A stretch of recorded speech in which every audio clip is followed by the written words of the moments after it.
Hey Greg, Betsy also the best product research method that you find works. Honestly, the product research method that I would use myself and the one that I'd recommend to a beginner is very, very different. So one I use myself is just scrolling through AliExpress or scrolling through other Chinese websites like that. The one I would recommend for you guys, if you're sub 25 orders, is to literally sub 50, sub 100 really. Sub 100 is just stealing from others on the platform. Once you've done that for a bit, it does better. But in the beginning, you don't understand what works and you need to go off platform. You need to switch it up. You need to change things, okay? Also, if you aren't subscribed to this YouTube channel, make sure you're subscribed. But also, I have a really cool video. It's taking a long time to edit. I thought it would be out, but it's going to be a fucking amazing video. It's going to be like an hour long, 48 laws of ecom. And it's going to be fucking amazing. I'm going to turn it into like a little book as well, which I'll obviously send to everyone for free.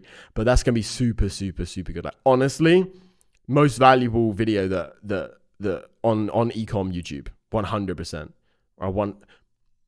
Bar like some of those big courses. Actually, no, to be honest, fuck that bullshit. Most valuable video. It's going to be fucking amazing. So make sure you subscribe. Turn on the little post notifications things as well, because then you see all the videos instantly, which is super good.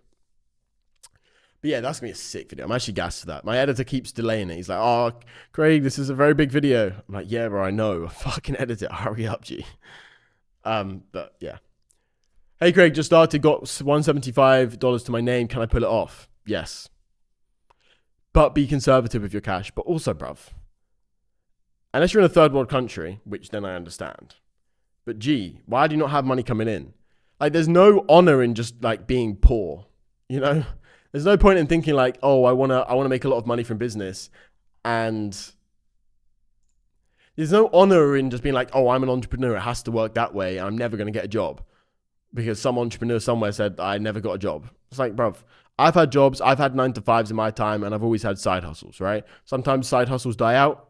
You need to get a job because it's so much easier to make money when you have money coming in. If you have money and it's coming in each and every single fucking month from your job, you're in such a better position to fucking ape into something when it comes up. That's the way I look at it, right? I have a lot of cash now, and obviously it's a little bit of a different level playing with the numbers I'm playing with than 9 to 5 numbers, but I have a lot of cash because when I'm ready to buy something, when I'm ready to go into a business, or when I'm ready to like I need to send the money to acquire a business, which we're actually in the process of acquiring one now. We're just going through kind of all the boring shit, just checking we're not going to get fucked. Then you need to be aware that you have to have that cash, right? And we have to have cash coming in, right? Like if you spend 100 grand, if you got 100 grand in your savings account and you spend 100 G's, but you've got cash flow of fucking 10K a day, it doesn't fucking matter. You can spend 100 G's. You can spend whatever the fuck. You can spend every single fucking penny in your bank account.